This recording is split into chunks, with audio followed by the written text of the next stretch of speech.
Ninguém nasce odiando outra pessoa pela cor de sua pele, por sua origem ou por sua religião. Para odiar, as pessoas precisam aprender. E se podem aprender a odiar, podem ser ensinadas a amar. A nossa luta é por justiça, por igualdade, por um futuro onde todas as vozes sejam ouvidas.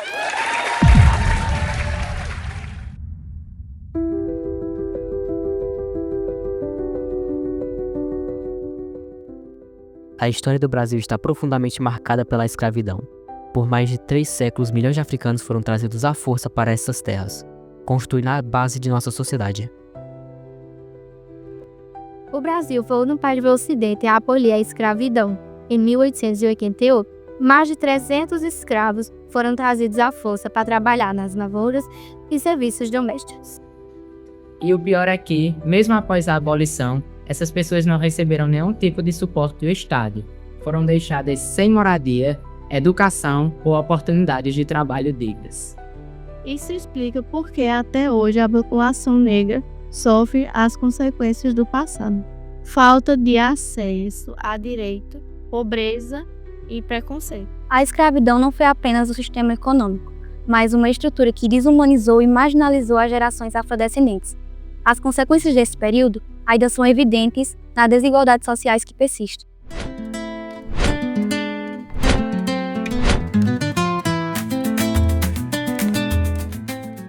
A história da população negra no Brasil não se resume apenas à dor, mas também à resistência. Um exemplo disso são os quilombos, comunidades formadas por pessoas escravizadas que fugiram em busca de liberdade e dignidade. Muitas dessas comunidades ainda existem nos dias de hoje, preservando suas tradições e lutando por seus direitos. Vamos conhecer uma dessas histórias aqui no quilombo da Barra de Oitis, localizado no município de Diamante, na Paraíba.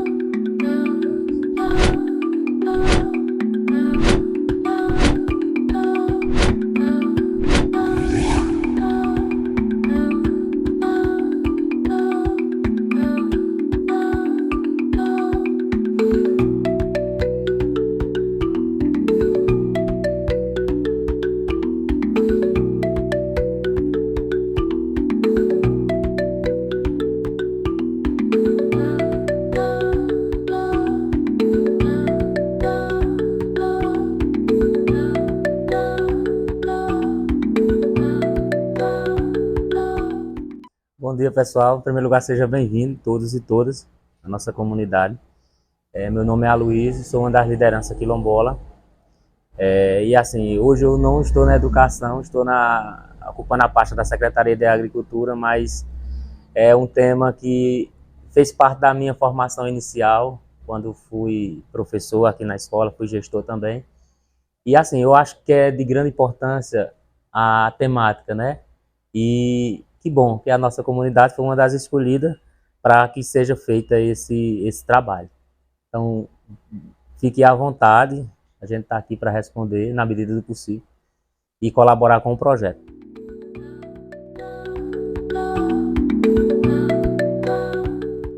A comunidade quilombola, ela remonta desde 1824, aqui, essa de Barra de Oitis, né? Quando aqui chegaram os primeiros negros fugidos do estado do Pernambuco, dos engenhos de lá. E aí, no ano de 1824, eles chegaram aqui, ocuparam esse espaço. Era um grupo pequeno, composto por 16 pessoas só, na época. E eles conviveram em harmonia durante mais ou menos, aproximadamente uns 16 anos, por aí, né? Bem próximo daqui da localidade, existe um riacho que é conhecido como Riacho dos Oitis. Daí o nome Barra de Oitis, né?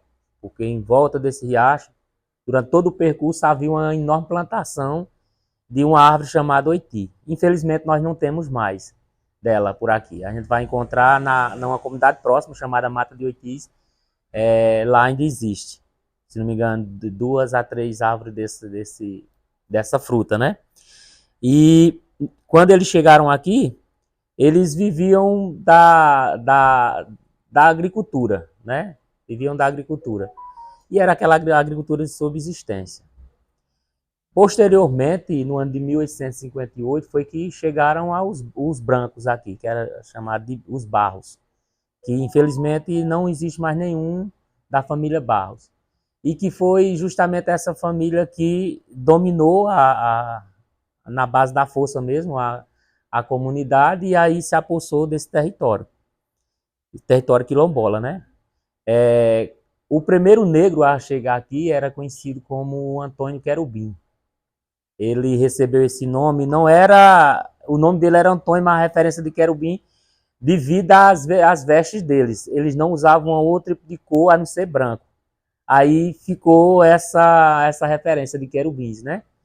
E hoje não tem mais esse sobrenome, as pessoas que recebiam esse nome, os mais antigos faleceram, e quem era querubins antes passou a ser conhecido como Mariano, que também, pelo fato de quando os brancos chegaram aqui, os Barros chegaram aqui, que era liderado pelo coronel José Antônio Leite de Barros, eles trouxeram um grupo de escravos, quando vieram de Portugal para Olinda, e lá, quando vieram para cá, para Paraíba, não sei se vocês já ouviram falar antes era uma fazenda, hoje é uma comunidade grande, lá no município de Piancó, chamada Xenguém.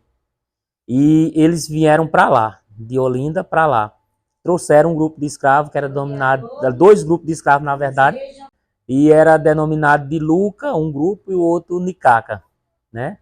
E quando eles saíram dessa fazenda chamada Xenguém, lá do município de Piancó para cá, eles trouxeram esses dois grupos de escravos.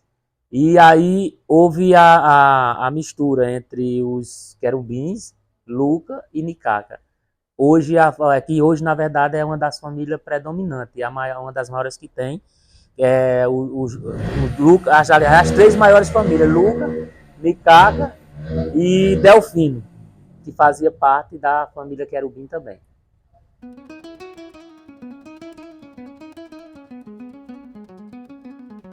Nossa luta nunca cessou.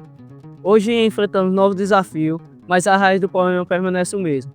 O racismo estrutural, presente em todos os espaços e instituições, muitas vezes de forma sutil, porém profundamente enraizado na sociedade.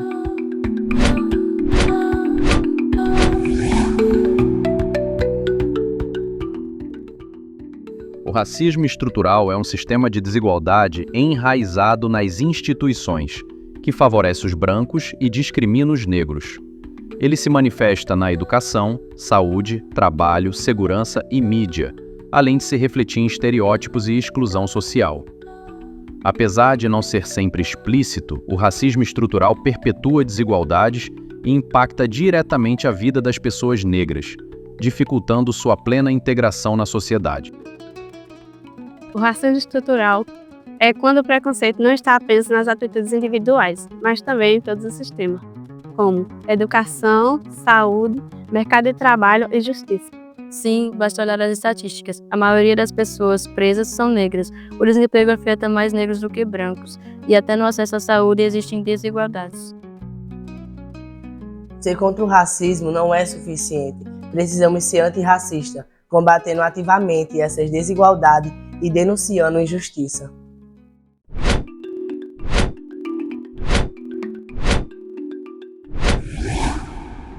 Dois homens chegam para uma entrevista de emprego.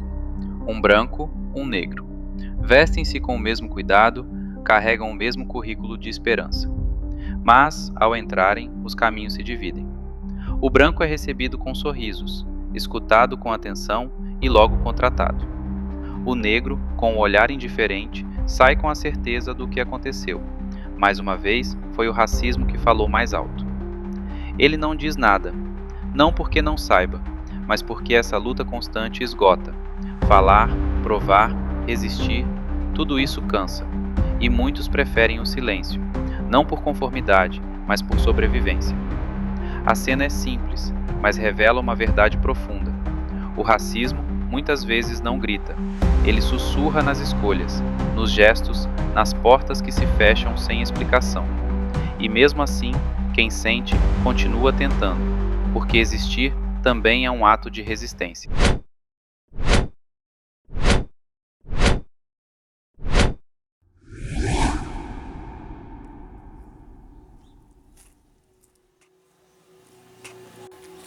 Ei, vagabundo, parada aí, mão na cabeça. Mas eu não fiz nada, por que estão me parando? Nós recebemos uma denúncia, com a descrição que bate com a sua. Bora, rapaz.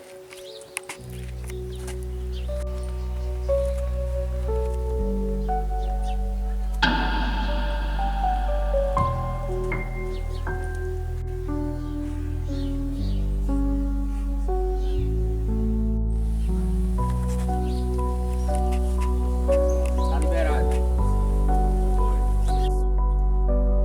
Isso acontece o tempo todo. Eles não viram o jovem, viram o suspeito apenas pela minha cor de pele.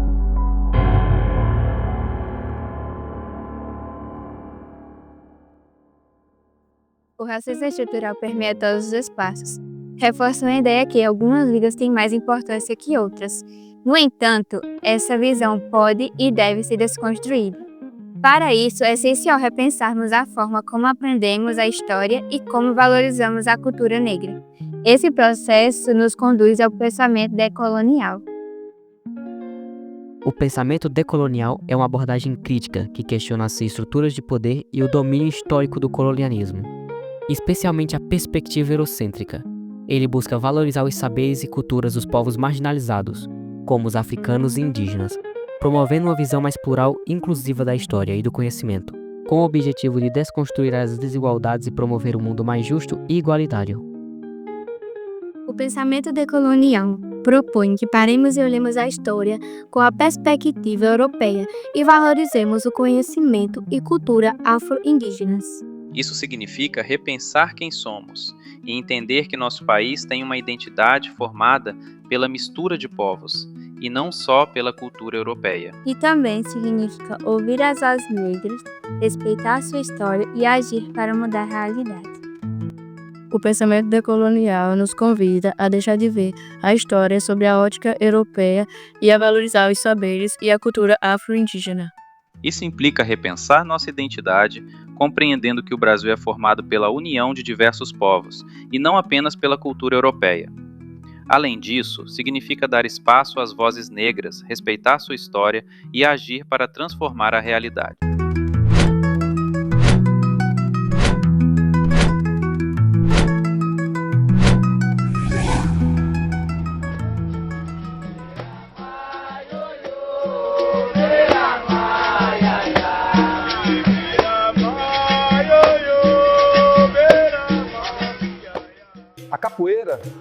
A capoeira nasceu como forma de resistência para os negros escravizados. Era luta e dança. Um jeito de se preparar para se defender e também de preservar nossa cultura. Até hoje, ela é um símbolo de identidade e resistência do povo negro.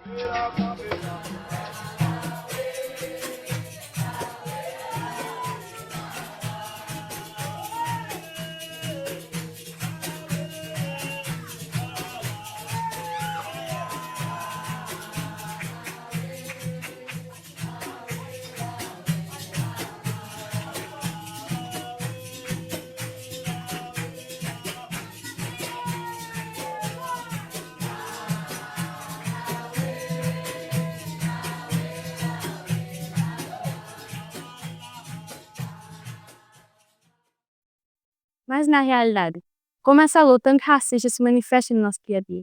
Para entendermos melhor, vamos ouvir relatos de pessoas que já enfrentaram o racismo de perto.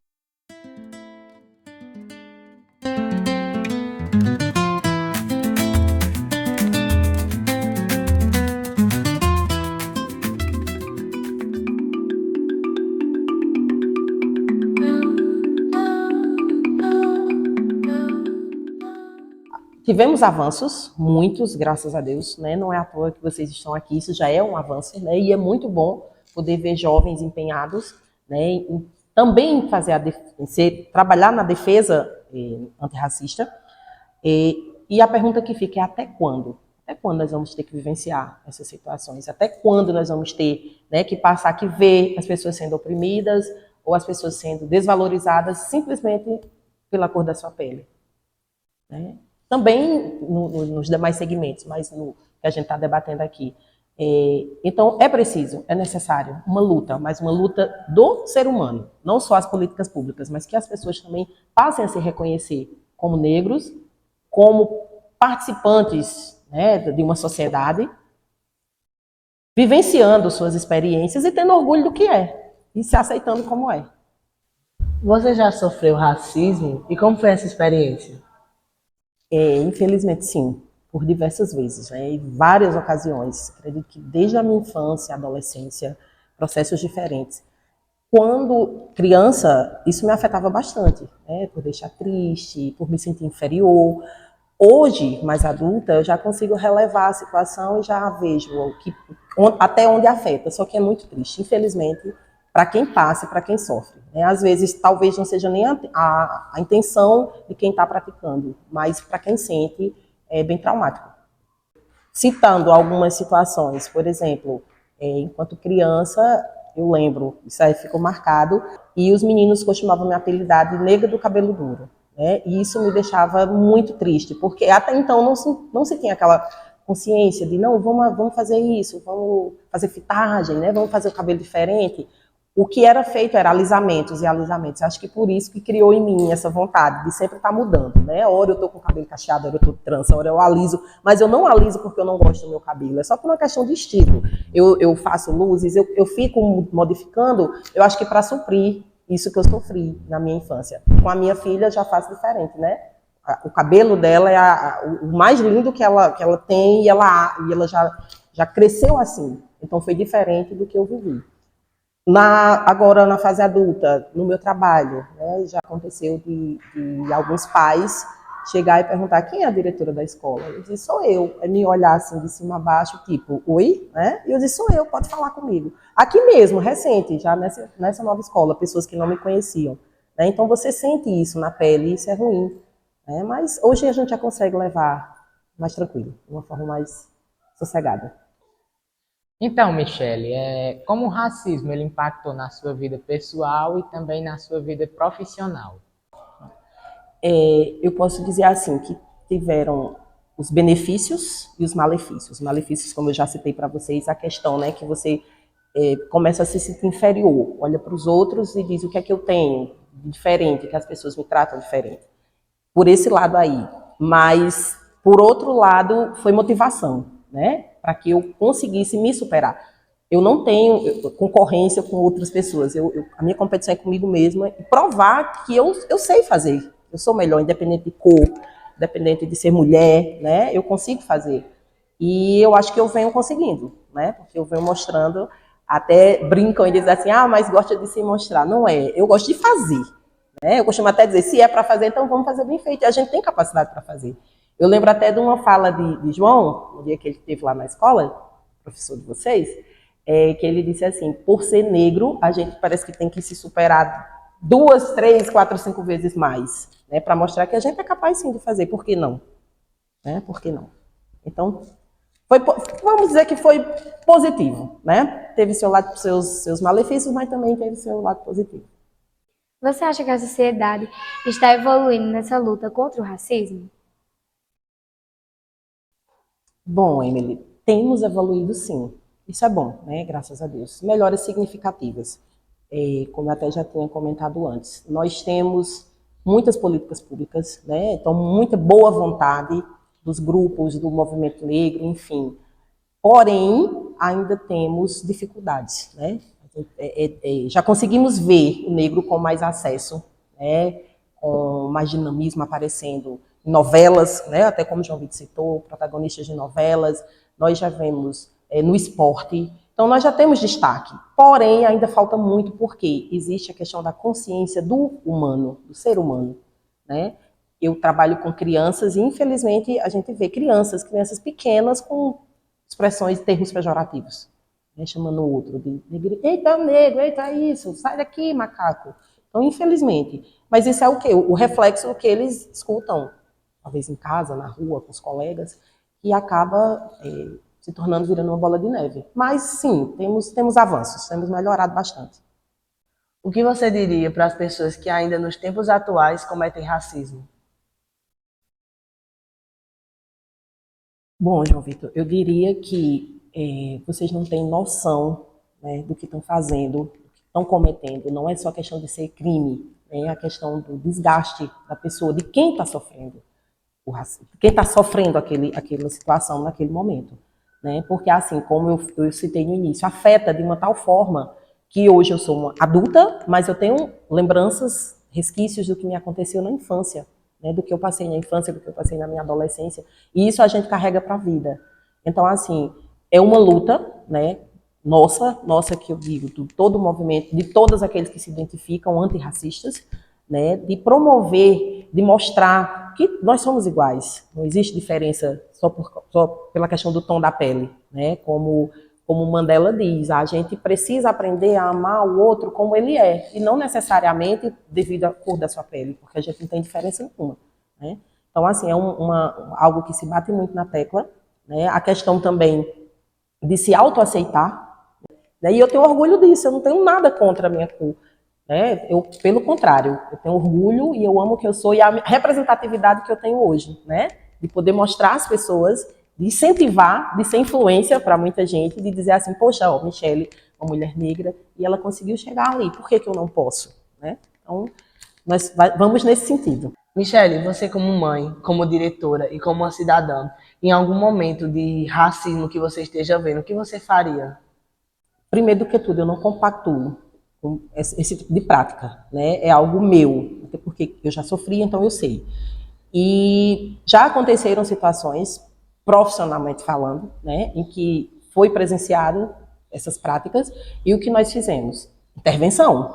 Chamar, conversar com os alunos, conversar com pais, chamar, vamos dizer, quase o conselho da escola, né, pedir ajuda com os psicólogos para fazer palestras, para conversar, e na tentativa de conscientizar, né, quem estava praticando o ato de que não era brincadeira, né, que esse tipo de prática não é brincadeira, afeta diretamente a vida das pessoas, né, e sem contar que é desnecessário.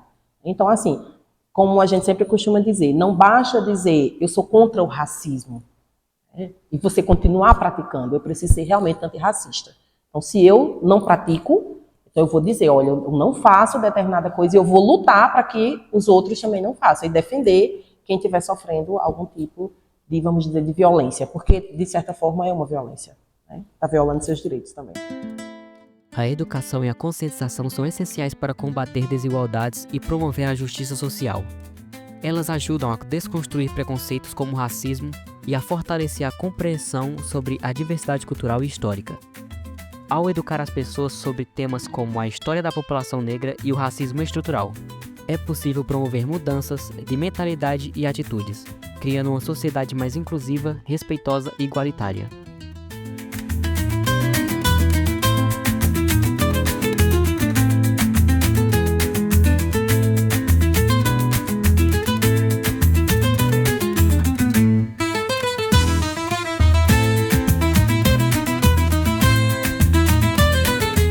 A educação é uma das maiores ferramentas no combate ao racismo. Quanto mais entendemos a sua história e injustiças, mais podemos enfrentá-las. Ser antirracista é uma prática diária. Isso inclui não ficar em silêncio diante das discriminações, apoiar políticas inclusivas e educar os outros. Também é fundamental conhecer os grandes intelectuais negros e os movimentos de resistência, não apenas a história da escravidão. O combate ao racismo exige mais do que leis, exige consciência, ação e compromisso de todos nós. Ser antirracista é lutar por um mundo mais justo e igualitário. A escolha está em suas mãos. A legislação antirracista no Brasil busca combater o racismo e promover a igualdade racial por meio de leis e políticas públicas. Algumas das principais normas incluem: Constituição Federal de 1988. A Constituição estabelece a igualdade de todos perante a lei, sem distinção de qualquer natureza, incluindo a raça ou etnia. Ela também proíbe a discriminação racial e assegura os direitos como a educação, saúde e trabalho para todos, sem distinção. Lei nº 7.716 de 1989, conhecida como a Lei do Racismo, tipifica como crime a discriminação ou preconceito de raça, cor, etnia, religião ou origem.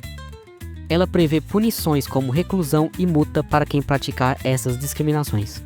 Lei nº 10.679, de 2003. Esta lei torna obrigatório o ensino de História e Cultura Afro-Brasileira nas escolas de ensino fundamental e médio. Ela também inclui o estudo da contribuição dos negros para a formação da sociedade brasileira. Lei número 12.288 de 2010. O Estatuto da Igualdade Racial estabelece medidas para promover a igualdade de oportunidades entre negros e brancos, em várias áreas, como educação, saúde, emprego e cultura, buscando combater as desigualdades históricas. Lei número 13.465 de 2017.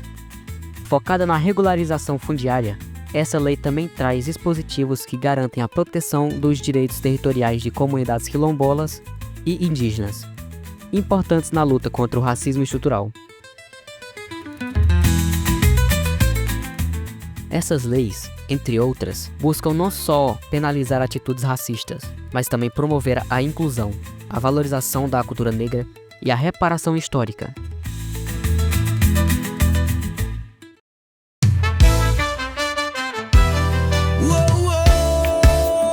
Na calçada da vida, todo passo tem valor, mas tem quem julga a pele e ignora o interior. Olhar atravessado, silêncio que machuca, preconceito é veneno, cada gota é uma injustiça. Não nascemos com ódio, isso é aprendizado. Racismo é doença que precisa ser curado. Não sou seu inimigo, sou parte da mesma história. Se a cor te incomoda, repensa sua memória. A cor não é crime, voz não é ameaça. A luta é real e o tempo não disfarça. Resistimos em pé, não vamos mais calar. A verdade é preta e veio pra ficar.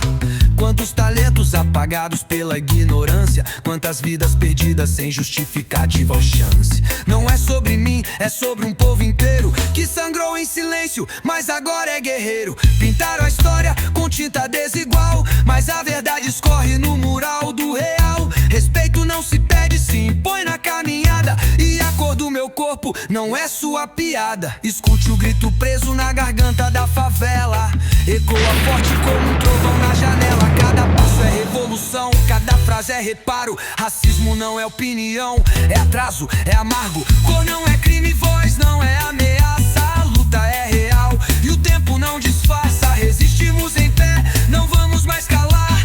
A verdade é preta e veio pra ficar. Não queremos revanche, queremos respeito. Caminhar na rua sem medo no peito. Se a cor da minha pele te faz desconfortável, o problema não sou eu, é seu olhar questionável.